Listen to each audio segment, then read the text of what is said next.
Hi hello friends, welcome back to our YouTube channel. ಎಲ್ಲರೂ ಹೇಗಿದ್ದೀರಾ? ಎಲ್ಲರೂ ಚೆನ್ನಾಗಿದ್ದೀರಾ ಅಂದ್ಕೊಂಡು ಇವತ್ತಿನ ವಿಡಿಯೋನ ಶುರು ಮಾಡ್ತಾ ಇದ್ದೀನಿ. ಇವತ್ತಿನ ವಿಡಿಯೋದಲ್ಲಿ ಮಕ್ಕಳ ಬುದ್ಧಿಶಕ್ತಿ ಇಂಪ್ರೂವ್ ಮಾಡಲಿಕ್ಕೆ ಹಾಗೆ ಬೋನ್ಸ್ ಎಲ್ಲ ಗಟ್ಟಿ ಆಗಲಿಕ್ಕೆ ಈ ಒಂದು ಪೌಡರ್ನ ಯೂಸ್ ಮಾಡ್ಕೋಬೋದು. ಇದನ್ನ ಯಾವ ರೀತಿ ಮಾಡೋದು, ಇದಕ್ಕೆ ಎಷ್ಟು ಐಟಮ್ ತೊಗೊಂಡಿದ್ದೀನಿ, ಈ ಒಂದು ರಾಗಿ ಸರಿ ಯೂಸ್ ಮಾಡೋದ್ರಿಂದ ಮಕ್ಕಳಿಗೆ ತುಂಬ ಬುದ್ಧಿಶಕ್ತಿ ಚೆನ್ನಾಗಾಗುತ್ತೆ, ಹಾಗೆ ಮೂಳೆಗಳು ಕೂಡ ಗಟ್ಟಿಯಾಗುತ್ತೆ. ಇದು 6 ತಿಂಗಳು ಮಗುವಿಂದ 60 ವರ್ಷದವರೆಗೂ ಈ ಒಂದು ರಾಗಿ ಮಾಲ್ಟ್ ಪೌಡರ್ನ ಯೂಸ್ ಮಾಡ್ಬೋದು. ಚಿಕ್ಕ ಮಕ್ಕಳಿಗಾದರೆ ರಾಗಿ ಸರಿ ಮಾಡ್ಬೋದು, ದೊಡ್ಡವರಿಗಾದರೆ ರಾಗಿ ಮುದ್ದೆ ಮಾಡ್ಬೋದು ಅಥವಾ ರಾಗಿ ಚಪಾತಿ ಅಥವಾ ದೋಸೆ ಈ ಥರ ಮಾಡ್ಕೊಬೋದು. ನಿಮಗೆ ಯಾವ್ದು ಅನುಕೂಲ ಆಗುತ್ತೋ ಅದನ್ನು ಮಾಡ್ಕೊಬೋದು. ತುಂಬಾ ಈಸಿಯಾಗಿ ಮಾಡ್ಕೋಬೋದು. ಹಾಗೆ ಕೆಲವೊಂದಷ್ಟು ಪದಾರ್ಥಗಳನ್ನ ತಗೊಂಡಿದ್ದೀನಿ. ಈ ಪದಾರ್ಥಗಳಲ್ಲಿ ಎಷ್ಟೆಲ್ಲ ಬೆನಿಫಿಟ್ ಇದೆ ಅಂತ ನಾನು ಒಂದೊಂದಾಗೆ ಹೇಳ್ತಾ ಹೋಗ್ತೀನಿ. ವಿಡಿಯೋ ನೋಡೋಕ್ಕಿಂತ ಮುಂಚೆ ಯಾರಾದರೂ ನನ್ನ ಚಾನಲ್ನ ಫಸ್ಟ್ ಟೈಮ್ ನೋಡ್ತಾ ಇದ್ದರೆ ದಯವಿಟ್ಟು ಸಬ್ಸ್ಕ್ರೈಬ್ ಮಾಡ್ಕೊಳ್ಳಿ. ವಿಡಿಯೋ ಇಷ್ಟ ಆಗಿದ್ರೆ ಲೈಕ್ ಮಾಡಿ, ಶೇರ್ ಮಾಡಿ, ಕಮೆಂಟ್ ಮಾಡಿ. ಬನ್ನಿ ವಿಡಿಯೋನ ಸ್ಟಾರ್ಟ್ ಮಾಡೋಣ. ಬೇಕಾಗುವ ಐಟಮ್ಸು ರಾಗಿ 2 kg ತೊಗೊಂಡಿದ್ದೀನಿ. ಕೆಂಪು ರಾಗಿ ಅಂತ ಸಿಗುತ್ತೆ, ಸೊ ಅದನ್ನು ಕ್ಲೀನ್ ಮಾಡಿ ರೆಡಿ ಮಾಡಿ ಇಟ್ಕೋಬೇಕು. 1/4 kg ಅಷ್ಟು ಉದ್ದಿನ ಕಾಳು ತೊಗೊಂಡಿದ್ದೀನಿ. ಹಾಗೆ 100 ಗ್ರಾಮ್ ಅಷ್ಟು ಫ್ಲ್ಯಾಕ್ ಸೀಡ್ಸು, ಹಾಗೆ 100 ಗ್ರಾಮ್ ಅಷ್ಟು ಬಾದಾಮಿ, ಹಾಗೆ ಕೆಂಪು ರಾಜ್ಮಾ ತೊಗೊಂಡಿದ್ದೀನಿ. 1/4 kg ಅಷ್ಟು ಕಡಲೆ ಬೀಜ ತೊಗೊಂಡಿದ್ದೀನಿ. ಹಾಗೆ ಇನ್ನೊಂದು ಪ್ಲೇಟಲ್ಲಿ ಗೋಧಿ ನುಚ್ಚು ತೊಗೊಂಡಿದ್ದೀನಿ ಅಥವಾ ಗೋಧಿ ತಗೋಬಹುದು. 1 ದೊಡ್ಡ ಟೇಬಲ್ ಸ್ಪೂನ್ ಅಷ್ಟು ಕಲ್ಲುಪ್ಪು ತೊಗೊಂಡಿದ್ದೀನಿ. ಹಾಗೆಯೇ 100 ಗ್ರಾಮ್ ಅಷ್ಟು ಹುರುಳಿ ಕಾಳು ತೊಗೊಂಡಿದ್ದೀನಿ. ಹಾಗೆ 100 ಗ್ರಾಮ್ ಅಷ್ಟು ಕಾಬೂಲ್ ಚೆನ್ನ ತೊಗೊಂಡಿದ್ದೀನಿ. ಹಾಗೆ ಕಡಲೆಬೇಳೆ ಒಂದು ಲೋಟದಷ್ಟು ತೊಗೊಂಡಿದ್ದೀನಿ. ಹಾಗೆ 1 ಲೋಟದಷ್ಟು ಕಡಲೆ ಕಾಳು ತೊಗೊಂಡಿದ್ದೀನಿ. ಹಾಗೆ 100 ಗ್ರಾಮ್ ಅಷ್ಟು ಸಬ್ಬಕ್ಕಿ, 1 ಟೇಬಲ್ ಸ್ಪೂನ್ ಅಷ್ಟು ಜೀರಿಗೆ, 2 ಏಲಕ್ಕಿ ತೊಗೊಂಡಿದ್ದೀನಿ. ಸೊ ಇದಿಷ್ಟು ತೊಗೋಬೇಕಾಗುತ್ತೆ. ಸೊ ಹಾಗೆಯೇ ಈ ಕಡೆ ಬಂದರೆ ಇದೆಲ್ಲ ಬೇಳೆ, ಕೆಂಪು ಬೇಳೆ ಅಥವಾ ಮಸೂರು ಬೇಳೆ, ಹೆಸರು ಕಾಳು, ಸಜ್ಜೆ, ಮೆಂತ್ಯ ಕಾಳು, ಅಕ್ಕಿ, ಸೋಯಾಬೀನು, ನವಣೆ, ಹಾಗೆಯೇ ಬಾರ್ಲಿ ತೊಗೊಂಡಿದ್ದೀನಿ 1 ಲೋಟದಷ್ಟು. ಹಾಗೆ ತೊಗರಿ ಬೇಳೆ, ಪಂಪ್ಕಿನ್ ಸೀಡ್ಸ್, ಹಾಗೆ ಸನ್ಫ್ಲವರ್ ಸೀಡ್ಸ್, ಇಷ್ಟು ಐಟಮ್ಸ್ ತೊಗೊಂಡಿನಿ. ಟೋಟಲಾಗಿ 32 ಐಟಮ್ಸ್ ಇದೆ. ಉಪ್ಪು ಮತ್ತು ಏಲಕ್ಕಿ ಸೇರಿ 32 ಐಟಮ್ಸ್ ಇದೆ. ಇದೆಲ್ಲನೂ ಉರಿಲಿಕ್ಕೆ ಒಂದು ದೊಡ್ಡ ಬಾಣಲಿ ತೊಗೊಂಡಿದ್ದೀನಿ. ಸೊ ಇವಾಗ ಗ್ಯಾಸ್ ಹಚ್ಚಿ ಒಂದೊಂದಾಗಿ ಹುರ್ಕೊತ ಹೋಗಬೇಕಾಗುತ್ತೆ. ಮೀಡಿಯಮ್ ಫ್ಲೇಮಲ್ಲೇ ಇಟ್ಕೊಂಡು ಇದನ್ನು ಚೆನ್ನಾಗಿ ಹುರ್ಕೋಬೇಕಾಗುತ್ತೆ. ಮೊದಲಿಗೆ ಇಲ್ಲಿ ನಾನು ಬಾಣಲಿ ಸ್ವಲ್ಪ ಬಿಸಿ ಆದಮೇಲೆ ನಿಧಾನವಾಗಿ ರಾಗಿನ ಹಾಕ್ಬಿಟ್ಟು ಹುರ್ಕೊತಾ ಇದ್ದೀನಿ. ನೀವು ಸ್ವಲ್ಪನಾದರೂ ಹಾಕಿ ಹುರ್ಕೋಬೋದು, ಅಥವಾ 2 kg ತೊಗೊಂಡಿದ್ನಲ್ವ ಅಷ್ಟೂ ಕೂಡ ಹಾಕಿ ಹುರ್ಕೋಬೋದು.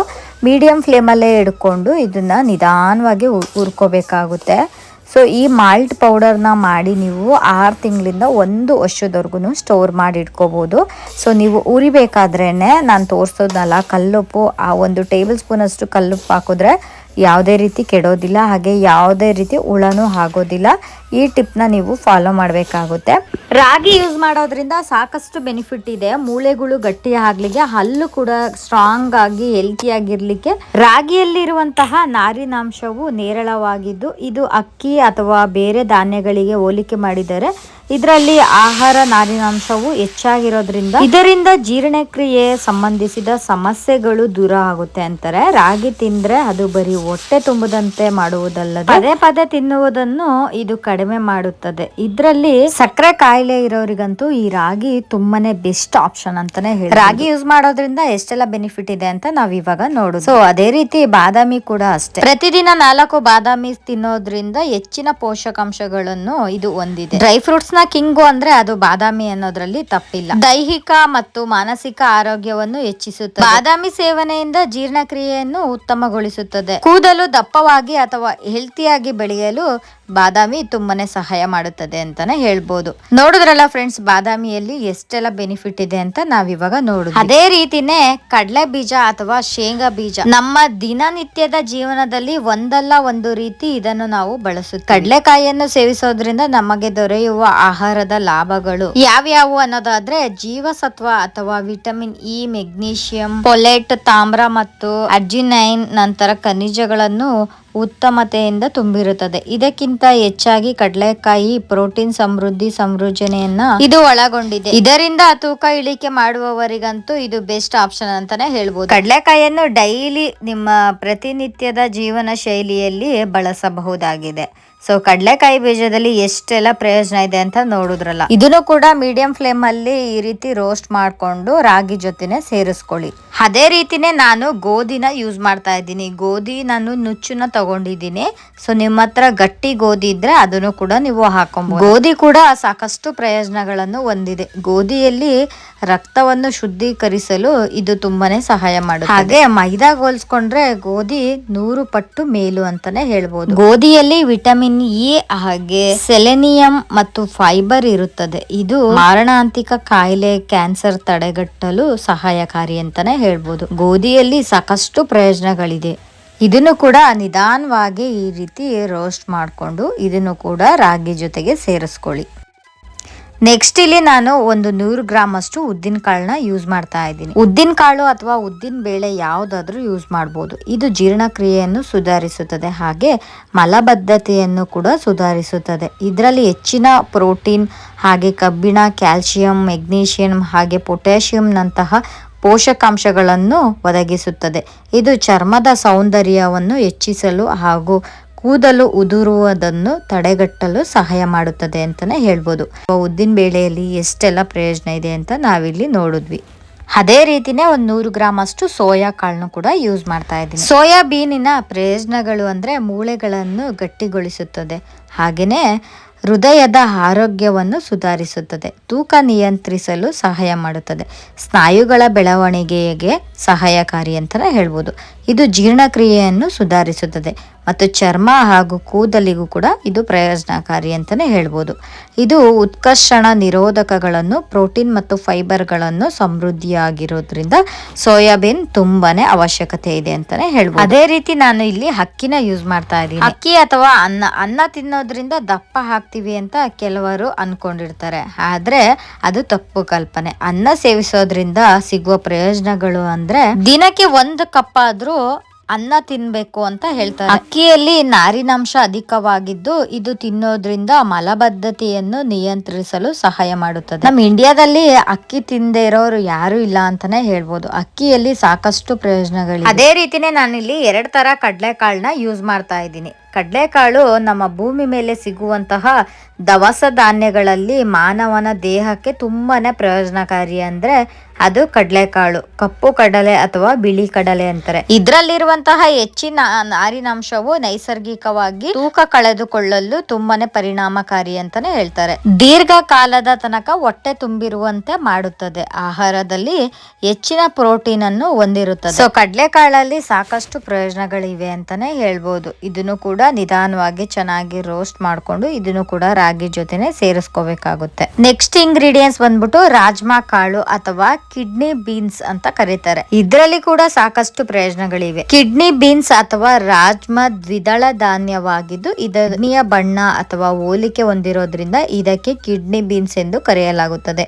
ಕಿಡ್ನಿ ಬೀನ್ಸ್ ಗಳಲ್ಲಿ ಪ್ರೋಟೀನ್ ಹೇರಳವಾಗಿದ್ದು ಇದು ಪ್ರೋಟೀನ್ ಅಂಶ ಅಥವಾ ಕೆಂಪು ಮಾಂಸದಷ್ಟಿರುತ್ತದೆ. ಹೀಗಾಗಿ ಸಸ್ಯಾಹಾರಿಗಳಿಗೆ ಈ ಕಿಡ್ನಿ ಬೀನ್ಸ್ ಅತ್ಯುತ್ತಮವಾದ ಆಹಾರವಾಗಿರುತ್ತದೆ. ಕಿಡ್ನಿ ಬೀನ್ಸ್ ತಾಮ್ರ, ಕಬ್ಬಿಣ, ಮ್ಯಾಗ್ನೀಷಿಯಂ, ರಂಜಕ, ಪೊಟ್ಯಾಷಿಯಂ ಹಾಗೆಯೇ ಪೊಲೆಟ್ನಂತಹ ಖನಿಜಗಳನ್ನು ಉತ್ತಮವಾಗಿರುತ್ತದೆ ಅಂತಾನೆ ಹೇಳ್ಬೋದು. ಇದರಲ್ಲಿ ಸಕ್ಕರೆ ಅಂಶವು ಕಡಿಮೆವಾಗಿದ್ದು ಹೆಚ್ಚಿನ ಫೈಬರ್ ಅಂಶವನ್ನು ಒಳಗೊಂಡಿದೆ ಅಂತಾನೆ ಹೇಳ್ಬೋದು.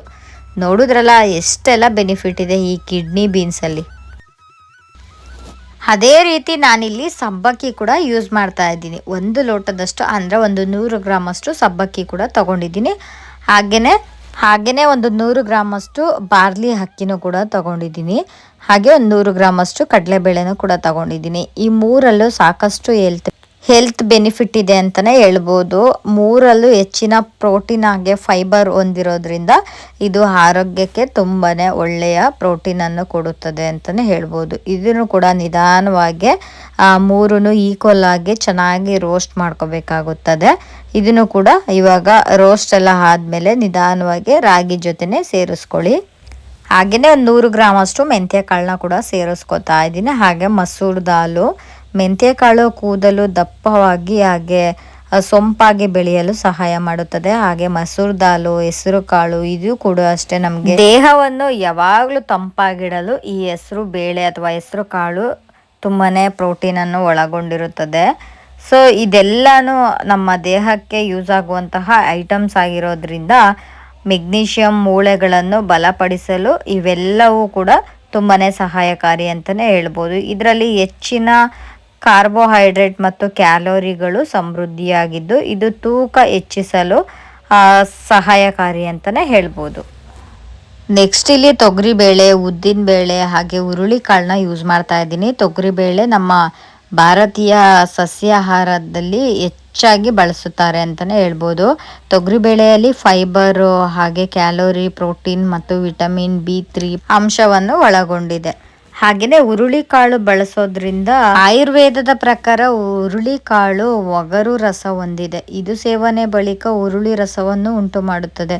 ಇದರಿಂದ ದೇಹದ ಉಷ್ಣತೆ ಸೃಷ್ಟಿ ಮಾಡುತ್ತದೆ. ಇದು ಕಫ ಅಥವಾ ವಾತವನ್ನು ಕಡಿಮೆ ಮಾಡುತ್ತದೆ. ಹಾಗೆ ಪಿತ್ತ ಹಾಗೂ ರಕ್ತವನ್ನು ಹೆಚ್ಚಿಸುತ್ತದೆ ಅಂತಾನೆ ಹೇಳ್ಬೋದು. ಅದೇ ರೀತಿನೇ ಉದ್ದಿನ ಕಾಳು ಅಥವಾ ಉದ್ದಿನ ಬೇಳೆಯಲ್ಲಿ ಪ್ರೋಟೀನ್, ವಿಟಮಿನ್ B, ಕಾರ್ಬೋಹೈಡ್ರೇಟ್ ಅಧಿಕವಾಗಿದ್ದು ಇದು ಮಹಿಳೆಯರಿಗೆ ಸಾಮಾನ್ಯವಾಗಿ ಕ್ಯಾಲ್ಸಿಯಂ ಸಮತೋಲನದಿಂದ ಇಡಬಹುದಾಗಿದೆ ಅಂತಾನೆ ಹೇಳ್ಬೋದು. ನೆಕ್ಸ್ಟ್ ನಾನಿಲ್ಲಿ ಫ್ಲಾಕ್ ಸೀಡ್ಸ್ ಯೂಸ್ ಮಾಡ್ತಾ ಇದ್ದೀನಿ. ಫ್ಲಾಕ್ ಸೀಡ್ಸ್ ಅಂದ್ರೆ ಇದು ಕನ್ನಡದಲ್ಲಿ ಅಗಸೆ ಬೀಜ ಎಂದು ಕರೀತಾರೆ. ಫ್ಲಾಕ್ ಸೀಡ್ಸ್ ಅಲ್ಲಿ ಒಮೆಗಾ 3 ಫ್ಯಾಟಿ ಇರುತ್ತೆ. ಹಾಗೆ ರಕ್ತದೊತ್ತಡದಿಂದ ಕಡಿಮೆ ಮಾಡುತ್ತದೆ. ಹಾಗೆ ಕೊಲೆಸ್ಟ್ರಾಲ್ ಮಟ್ಟವನ್ನು ಸಮತೋಲನಗೊಳಿಸುತ್ತದೆ. ಹೆಚ್ಚಾಗಿ ಕೂದಲುಗಳು ಸೊಂಪಾಗಿ ಬೆಳೆಯಲು ಸಹಾಯಕಾರಿ ಅಂತಾನೆ ಹೇಳ್ಬೋದು. ಈ ಫ್ಲಾಕ್ ಸೀಡ್ಸ್ ಅನ್ನು ಇವಾಗಂತೂ ತುಂಬಾ ಜನ ಇದನ್ನ ಯೂಸ್ ಮಾಡ್ತಾರೆ. ಇದ್ರ ಜೆಲ್ ಕೂಡ ಕೂದಲಿಗೆ ಹಚ್ಕೋತಾರೆ. ಹಾಗೆ ಫೇಸ್ಗೂ ಕೂಡ ಯೂಸ್ ಮಾಡ್ತಾರೆ ಅಂತಾನೆ ಹೇಳ್ಬೋದು. ಫ್ಲಾಕ್ ಸೀಡ್ಸ್ ಅಲ್ಲಿ ತುಂಬಾನೇ ಹೆಲ್ತ್ ಬೆನಿಫಿಟ್ ಇದೆ. ನೆಕ್ಸ್ಟ್ ಇಲ್ಲಿ ನಾನು ಸನ್ಫ್ಲವರ್ ಸೀಡ್ಸ್ ಹಾಗೆಯೇ ಪಂಪ್ಕಿನ್ ಸೀಡ್ಸ್ ಯೂಸ್ ಮಾಡ್ತಾ ಇದ್ದೀನಿ. ಅಂದರೆ ಕುಂಬಳಕಾಯಿ ಬೀಜ ಅಥವಾ ಸೂರ್ಯಕಾಂತಿ ಬೀಜ ಎರಡೂ ನಾನು ಯೂಸ್ ಮಾಡ್ತಾ ಇದ್ದೀನಿ. ಇದು ಕೂಡ ಅಷ್ಟೇ ಅದ್ಭುತ ಪೋಷಕಾಂಶಗಳನ್ನು ಒಳಗೊಂಡಿದೆ. ಇದು ಹೆಚ್ಚಾಗಿ ಸಲಾಡ್ಗಳಲ್ಲಿ ಯೂಸ್ ಮಾಡ್ತಾರೆ ಅಂತಲೇ ಹೇಳ್ಬೋದು. ಇದರಿಂದ ನಮ್ಮ ಫ್ಯಾಟ್ ಅಂಶ ಕಡಿಮೆ ಮಾಡುತ್ತದೆ. ಹಾಗೆ ಕುಂಬಳಕಾಯಿ ಬೀಜ ಕೂಡ ಅಷ್ಟೇ ತುಂಬಾ ನಾರಿನಾಂಶವನ್ನು ಒಳಗೊಂಡಿರೋದ್ರಿಂದ ಇದೆರಡರಲ್ಲೂ ಕೂಡ ಫೈಬರ್ ಅಂಶ ಇರುತ್ತದೆ. ಹಂಗಾಗಿ ಎರಡನ್ನೂ ಕೂಡ ಯೂಸ್ ಮಾಡ್ತಾ ಇದ್ದೀನಿ. ಎರಡನ್ನೂ ಕೂಡ ನಿಧಾನವಾಗಿ ಸ್ವಲ್ಪ ರೋಸ್ಟ್ ಮಾಡ್ಕೋಬೇಕಾಗುತ್ತದೆ. ಇದನ್ನು ಕೂಡ ನಾನಿಲ್ಲಿ ಸೇರಿಸ್ಕೊತಾ ಇದ್ದೀನಿ. ನೆಕ್ಸ್ಟ್ ಇಲ್ಲಿ ಸಿರಿಧಾನ್ಯಗಳು ಸಜ್ಜೆ ಮತ್ತು ನವಣೆ ಎರಡನ್ನೂ ಕೂಡ ಯೂಸ್ ಮಾಡ್ತಾ ಇದ್ದೀನಿ. ಇದು ಮಧುಮೇಹ, ಕೊಲೆಸ್ಟ್ರಾಲ್ ತಡೆಗಟ್ಟಲು ಸಹಾಯಕಾರಿ ಅಂತಲೇ ಹೇಳ್ಬೋದು. ಹಾಗೆ ತೂಕ ಇಳಿಕೆಗೆ ಅತ್ಯುತ್ತಮವಾದ ಧಾನ್ಯ ಅಂತಲೇ ಹೇಳ್ಬೋದು. ಇದು ಸಿರಿಧಾನ್ಯ ಅಂತಲೇ ಕೂಡ ಕರೀತಾರೆ ಸಜ್ಜೆಗೆ. ಇದರಲ್ಲೂ ಕೂಡ ಸಾಕಷ್ಟು ಹೃದಯಕ್ಕೆ ಸಂಬಂಧಿಸಿದ ಕಾಯಿಲೆಗಳಿಗೆ ಸಹಾಯ ಮಾಡುತ್ತದೆ ಅಂತಾನೆ ಹೇಳ್ಬೋದು. ಲಾಸ್ಟ್ ಅಲ್ಲಿ 1 ಟೇಬಲ್ ಸ್ಪೂನ್ ಅಷ್ಟು ಜೀರಿಗೆ ಕೂಡ ಸೇರಿಸ್ಕೊತಾ ಇದ್ದೀನಿ. ಜೀರ್ಣ ಆಗ್ಲಿಕ್ಕೋಸ್ಕರ ಜೀರಿಗೆನ ಸೇರಿಸ್ಕೊಂಡು ಅದನ್ನು ಕೂಡ ಮೀಡಿಯಂ ಫ್ಲೇಮಲ್ಲೇ ಇಟ್ಕೊಂಡು ಸ್ವಲ್ಪ ರೋಸ್ಟ್ ಮಾಡಿಕೊಂಡ್ರೆ ಸಾಕು. ಅದು ಫುಲ್ಲು ಚಿಟಪಟ ಅಂತ ಸಿಡಿಯುತ್ತೆ. ಇದನ್ನು ಕೂಡ ಈಗ ಸೇರಿಸ್ಕೊತಾ ಇದ್ದೀನಿ. ಹಾಗೆಯೇ 1 ಸ್ಪೂನ್ ಅಷ್ಟು ಕಲ್ಲುಪ್ಪನ್ನ ಸೇರಿಸ್ಕೊತಾ ಇದ್ದೀನಿ. ಯಾಕೆ ಅಂದರೆ ಈ ಒಂದು ಪ್ರೋಟೀನ್ ಪೌಡರ್ನ ನಾವು ಸುಮಾರು ದಿನ ಯೂಸ್ ಮಾಡ್ತೀವಲ್ವ, ಹಂಗಾಗಿ ಈ ಒಂದು ಪ್ರೋಟೀನ್ ಪೌಡ್ರಲ್ಲಿ ಯಾವುದೇ ರೀತಿ ಹುಳಗಳು ಆಗಬಾರ್ದು ಅಂತ ಉಪ್ಪನ್ನ ಸೇರಿಸ್ಕೊತಾ ಇದ್ದೀವಿ. ಹಂಗೆ 2 ಏಲಕ್ಕಿ ಕೂಡ ಹಾಕೊತಾ ಇದ್ದೀನಿ. ಇದು ಫ್ಲೇವರ್ ಚೆನ್ನಾಗಿರುತ್ತೆ ಏಲಕ್ಕಿ ಹಾಕೋದ್ರಿಂದ. ನಿಮ್ಗೆ ಇಷ್ಟ ಇದ್ದರೆ ಹಾಕ್ಕೊಳ್ಳಿ, ಇಷ್ಟ ಇಲ್ಲ ಅಂದರೆ ಇದನ್ನು ಸ್ಕಿಪ್ ಮಾಡ್ಬೋದು. ನಾನು ಫ್ಲೇವರ್ ತುಂಬ ಚೆನ್ನಾಗಿರುತ್ತೆ ಅನ್ನೋದಕ್ಕೋಸ್ಕರ 2 ಏಲಕ್ಕಿನ ಸೇರಿಸ್ಕೊತಾ ಇದ್ದೀನಿ. ಎಲ್ಲನೂ ಕೂಡ ರೆಡಿ ಆಗಿದೆ. ಇವಾಗ ಚೆನ್ನಾಗಿ ಮಿಕ್ಸ್ ಮಾಡಿಕೊಂಡು ಒಂದು ಸ್ವಲ್ಪ ತಣ್ಣಗಾದ್ಮೇಲೆ ಇದನ್ನು ಮಿಲ್ಗೆ ಹೋಗಿ ಹಾಕಿಸ್ಕೊಬರ್ಬೇಕಾಗುತ್ತೆ. ನಾನು ಮಿಲ್ಗೆ ಹೋಗಿ ಇದನ್ನು ರಾಗಿ ಹಿಟ್ಟು ಯಾವ ರೀತಿ ಹಾಕ್ಸ್ಕೊತಾರೋ ಅದೇ ರೀತಿನೇ ಹಾಕ್ಸ್ಕೊಬಂದಾದ್ಮೇಲೆ ತೋರಿಸ್ತೀನಿ. ಸೊ ಫ್ರೆಂಡ್ಸ್, ಇವಾಗ ಮಾಲ್ಟ್ ಪೌಡರ್ ಏನಿರುತ್ತೋ ಇದನ್ನು ಮಿಲ್ ಮಾಡಿಸ್ಕೊ ಬಂದಿದ್ದೀವಿ. ಸೊ ಈ ಥರ ಏರ್ಟೈಟ್ ಕಂಟೈನರಲ್ಲಿ ಮಾಡಿಸ್ಕೊ ಬಂದಿದ್ದೀವಿ. ಆಲ್ಮೋಸ್ಟು 3-3.5 kg ನಾನು ಹಾಕ್ಸ್ಕೊಂಡಿದ್ದು. 2 kg ರಾಗಿ ತೊಗೊಂಡಿದ್ದು. ಇನ್ನೆಲ್ಲ ಕಾಳು ಬೇಳೆಗಳು ಅಥವಾ 1-1.5 kg ಅಷ್ಟಿದೆ. ಸೊ ನೋಡ್ಬೋದು ಇಷ್ಟು ಬಂದಿದೆ, ನೋಡ್ತಾ ಇದ್ದೀರಲ್ವ, ಇಷ್ಟು ಬಂದಿದೆ. ಸೊ ಇದನ್ನು ಆದಷ್ಟು ನೈಸಾಗಿ ಹಾಕ್ಸ್ಕೊಬನ್ನಿ, ಏಕೆಂದರೆ ಎಲ್ಲ ಕಾಳು ಬೇಳೆಗಳು ವೇಸ್ಟ್ ಆಗಬಾರ್ದು, ಅದಕ್ಕೋಸ್ಕರ ಹಾಕ್ಸ್ಕೊಂಡಿದ್ದೀನಿ. ಇದನ್ನು ರಾಗಿ ಮೇಲೇ ಹಾಕ್ಸ್ಕೊಳ್ಳಿ.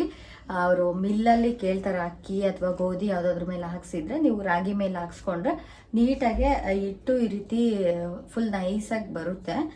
ಸೊ ಇದನ್ನು ರಾಗಿ ಮಾಲ್ಟ್ ಆದರೂ ಯೂಸ್ ಮಾಡ್ಕೋಬೋದು. ದೊಡ್ಡವ್ರಿಗಾದರೆ ರಾಗಿ ಮಾಲ್ಟ್ ಥರ ಮಾಡ್ಕೋಬೋದು, ಅಥವಾ ದೋಸೆ ಥರ ಮಾಡ್ಕೋಬೋದು, ಅಥವಾ ರೊಟ್ಟಿ ಮುದ್ದೆ ಥರ ಮಾಡ್ಕೊಂಡು ತಿನ್ಬೋದು. ಚಿಕ್ಕ ಮಕ್ಕಳಿಗಾದರೆ ಇದು ರಾಗಿ ಸರಿ ಥರ ಮಾಡಿಬಿಟ್ಟು ಸ್ವಲ್ಪ ತುಪ್ಪ ಹಾಕ್ಬಿಟ್ಟು ಕೊಡ್ಬೋದು. ಸೊ ನಾನು ಅದನ್ನು ಯಾವ ರೀತಿ ಮಾಡೋದು ಅಂತ ತೋರಿಸ್ತೀನಿ. ಹಾಗೆ ರಾಗಿ ಸರಿ ಮಾಡಲಿಕ್ಕೆ ನಾನು ಇಲ್ಲಿ ಒಂದು ಮೀಡಿಯಮ್ ಸೈಜ್ದು ಒಂದು ತಪ್ಪಲೆನ ತೊಗೊಂಡಿದ್ದೀನಿ. ಸ್ವಲ್ಪ ತಳ ದಪ್ಪ ಇರೋದನ್ನ ತಗೊಳ್ಳಿ. ಅದಕ್ಕೆ 1 ಟೇಬಲ್ ಸ್ಪೂನ್ ಅಷ್ಟು ರಾಗಿ ಮಾಲ್ಟ್ ಪೌಡರ್ನ ಸೇರಿಸ್ಕೊತಾ ಇದ್ದೀನಿ. ಈ ರೀತಿ ಒಂದು ಮೆಜರ್ಮೆಂಟ್ ಕಪ್ನ ತೊಗೊಂಡ್ರೆ ನೀವು ಆರಾಮಾಗಿ ಮಾಡ್ಕೋಬೋದು. ಸೊ ಇದಕ್ಕೆ ಸ್ವಲ್ಪ ನೀರನ್ನ ಸೇರಿಸ್ಕೋಬೇಕಾಗುತ್ತೆ.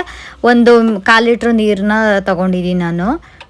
ಸೊ ನೀವೇನಾದರೂ ರಾಗಿ ಗಂಜಿ ಮಾಡೋದಾದರೆ ಒಂದು ಸ್ವಲ್ಪ ಜಾಸ್ತಿ ನೀರನ್ನ ಸೇರಿಸ್ಕೊಳ್ಳಿ. ಇದನ್ನು ಈ ರೀತಿ ಚೆನ್ನಾಗಿ ಮಿಕ್ಸ್ ಮಾಡ್ಕೋಬೇಕಾಗುತ್ತೆ. ಇದರಲ್ಲಿ ಗಂಟೇನು ಇರಬಾರ್ದು. ಆ ರೀತಿ ಒಂದು 2 ಸೆಕೆಂಡು ಈ ರೀತಿ ಮಿಕ್ಸ್ ಮಾಡಿಕೊಂಡ್ರೆ ಚೆನ್ನಾಗಿ ಅದು ಮಿಕ್ಸ್ ಆಗುತ್ತೆ. ಇವಾಗ ಗ್ಯಾಸ್ ಫ್ಲೇಮ್ ಆನ್ ಮಾಡಿಬಿಟ್ಟು ಈ ಒಂದು ಪಾತ್ರೆನ ಇಟ್ಬಿಟ್ಟು ಇದು ಮೀಡಿಯಮ್ ಫ್ಲೇಮಲ್ಲೇ ಚೆನ್ನಾಗಿ ಕುದಿಸ್ಕೋಬೇಕಾಗುತ್ತೆ. ಸೊ ನಿಮಗೆ ಗೊತ್ತಾಗುತ್ತೆ ಅದು ಯಾವ ರೀತಿ ಹದ ಬೇಕು ಅಂತ. ಸೊ ಅಲ್ಲಿವರೆಗೂ ನೀವು ರಾಗಿ ಸರಿ ಯಾವ ರೀತಿ ಮಕ್ಳಿಗೆ ಮಾಡ್ಕೊಡ್ತೀರೋ ಅದೇ ರೀತಿಯೇ ಇದನ್ನು ಚೆನ್ನಾಗಿ ತಿರುಗಿಸ್ಕೊತಾ ಇರಬೇಕಾಗುತ್ತೆ. ನಿಮಗೆ ಬೇಕು ಅಂದರೆ 1 ಟೇಬಲ್ ಸ್ಪೂನ್ ಅಷ್ಟು ತುಪ್ಪನ ಕೂಡ ಸೇರಿಸ್ಕೋಬೋದು. ಮಕ್ಕಳಿಗೆ ಕೆಮ್ಮು ಕಫ ಏನಾದ್ರು ಇದ್ದರೆ ತುಪ್ಪನ ಸ್ಕಿಪ್ ಮಾಡ್ಕೊಳ್ಳಿ. ಆದಷ್ಟು ಉಪ್ಪನ್ನ ಸೇರಿಸ್ಕೊಳ್ಳಿ. ಉಪ್ಪು ಬದಲಿಗೆ ನೀವು ಬೆಲ್ಲ ಕೂಡ ಇದಕ್ಕೆ ಸೇರಿಸ್ಕೋಬೋದು. ಉಪ್ಪು ಹಾಕೊಟ್ರೆ ಮಕ್ಕಳು ತಿಂತಾರೆ, ಅಥವಾ ಸ್ವೀಟ್ ತಿನ್ನೋ ಮಕ್ಕಳಿಗೆ ಸ್ವಲ್ಪ ಬೆಲ್ಲನ ಸೇರಿಸ್ಕೊಳ್ಳಿ. ನೋಡಿ ಈ ರೀತಿ ಚೆನ್ನಾಗಿ ಮಿಕ್ಸ್ ಮಾಡ್ಕೋಬೇಕಾಗುತ್ತೆ. ತಳ ಎಲ್ಲ ಬಿಡಲಿಕ್ಕೆ ಸ್ಟಾರ್ಟ್ ಆಗುತ್ತೆ. ನೋಡ್ಬೋದು ಅದು ಒಂಥರ ಟೆಕ್ಸ್ಚರ್ ಗೊತ್ತಾಗುತ್ತೆ ನಿಮಗೆ. ನೀವೆಲ್ಲ ರಾಗಿ ಸರಿ ಯಾವ ರೀತಿ ಮಾಡ್ತೀರೋ ಅದೇ ರೀತಿನೇ ಮಾಡಿಕೊಂಡು ಸ್ವಲ್ಪ ಗಟ್ಟಿಯಾಗಿ ಮಾಡ್ಕೊಳ್ಳಿ ಅಷ್ಟೇ. ಇದು ಸೊ ತೆಳುವಾದರೆ ಅಷ್ಟು ಬೆನಿಫಿಟ್ ಇರೋದಿಲ್ಲ. ಇದು ಸ್ವಲ್ಪ ಗಟ್ಟಿಯಾಗಿ ಮಾಡಿಕೊಂಡ್ರೆ ಚೆನ್ನಾಗಿರುತ್ತೆ. ಹಾಗೆ ಒಂದು ಬೌಲ್ ತೊಗೊಂಡು ಇದಕ್ಕೆ ನಾನು ಇಲ್ಲಿ ಸೇರಿಸ್ಕೊತಾ ಇದ್ದೀನಿ. 1 ಟೇಬಲ್ ಸ್ಪೂನ್ ಅಷ್ಟು ರಾಗಿ ಮಾಲ್ಟ್ ಪೌಡ್ರ್ ಹಾಕೊಂಡ್ರೆ ಎಷ್ಟೊಂದು ಆಗುತ್ತೆ. ಇಷ್ಟು ಈಸಿಯಾಗಿ ಮಾಡ್ಕೊಬೋದು. ಇದಕ್ಕೆ ನೀವು ತುಪ್ಪ ಅಥವಾ ಏನಾದರೂ ಹಾಕ್ಕೊಂಡು ತಿನ್ಸ್ಕೋಬೋದು. ನಾನು ಇಲ್ಲಿ ಹಾಗೆ ಮಾಡಿ ತೋರಿಸ್ತಾ ಇದ್ದೀನಿ. ಸ್ವಲ್ಪ ಬೆಲ್ಲ ಅಥವಾ ಉಪ್ಪನ್ನ ಹಾಕ್ಕೊಂಡು ಮಾಡ್ಕೊಬೋದು. ಸೊ ನೋಡಿದ್ರಲ್ಲ ಫ್ರೆಂಡ್ಸ್, ರಾಗಿಯಿಂದ ಎಷ್ಟೆಲ್ಲ ಬೆನಿಫಿಟ್ ಇದೆ ಅಂತ. ಸೊ ನೀವು ಕೂಡ ಮಕ್ಕಳಿಗೆ ಇದೇ ರೀತಿಯೇ ಮಲ್ಟಿವಿಟಮಿನ್ ಕಾಳು ಬೇಳೆಗಳನ್ನ ಹಾಕ್ಬಿಟ್ಟು ಈ ಒಂದು ರಾಗಿ ಮಾಲ್ಟ್ ಪೌಡರ್ನ ಮಾಡಿ ಇಟ್ಕೊಬೋದು. ತುಂಬಾ ಬೆಸ್ಟ್ ಅಂತಲೇ ಹೇಳ್ಬೋದು. ಸೊ ಇದನ್ನು 6 ತಿಂಗಳು ಮಗುವಿಂದ 60 ವರ್ಷದ ಮುದುಕರವರೆಗೂ ತೊಗೋಬೋದು. ಯಾವುದೇ ರೀತಿ ಸೈಡ್ ಎಫೆಕ್ಟ್ ಇರೋದಿಲ್ಲ. ಹಾಗೆ ಬ್ಯಾಕ್ ಪೇನ್ನು, ಹಾಗೆ ಹೊಟ್ಟೆ ನೋವು, ಇವರಿಗೆಲ್ಲ ತುಂಬಾ ಯೂಸ್ ಆಗುತ್ತೆ. ನಾನು ತುಂಬ ವರ್ಷದಿಂದ ಕುಡಿತಾ ಇದ್ದೀನಿ. ಸೊ ನಿಮಗೆ ಈ ಒಂದು ವಿಡಿಯೋ ಇಷ್ಟ ಆಗಿದ್ರೆ ಲೈಕ್ ಮಾಡಿ, ಶೇರ್ ಮಾಡಿ, ಕಮೆಂಟ್ ಮಾಡಿ. ಹಾಗೆ ನನ್ನ ಚಾನಲ್ನ ಸಬ್ಸ್ಕ್ರೈಬ್ ಮಾಡ್ಕೊಂಡಿಲ್ಲ ಅಂದರೆ ಈಗಲೇ ಸಬ್ಸ್ಕ್ರೈಬ್ ಮಾಡ್ಕೊಳ್ಳಿ. ಹಾಗೆ ಬೇರೆಯವ್ರಿಗೂ ಕೂಡ ಶೇರ್ ಮಾಡಿ. ಈ ವಿಡಿಯೋ ಇಲ್ಲಿಗೆ ಎಂಡ್ ಮಾಡ್ತಾ ಇದ್ದೀನಿ. Thank you for watching. Love you all. Take care. Bye.